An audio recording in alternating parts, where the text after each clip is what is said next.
జై శ్రీమన్నారాయణ. మనందరికీ సుపరిచితమైన శ్రీ విష్ణు సహస్రనామ అర్థాల గురించి తెలుసుకుందాం.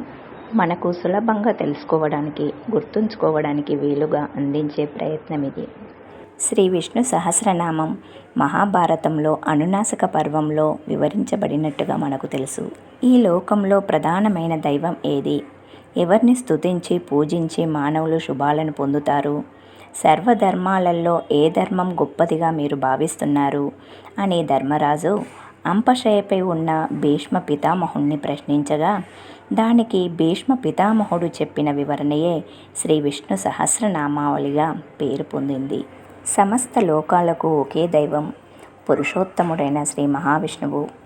ఆ మహనీయుని నామాలు ప్రగాఢ భక్తి శ్రద్ధలతో స్తుతిస్తే మానవులకి సర్వ దుఃఖాలు నశిస్తాయి.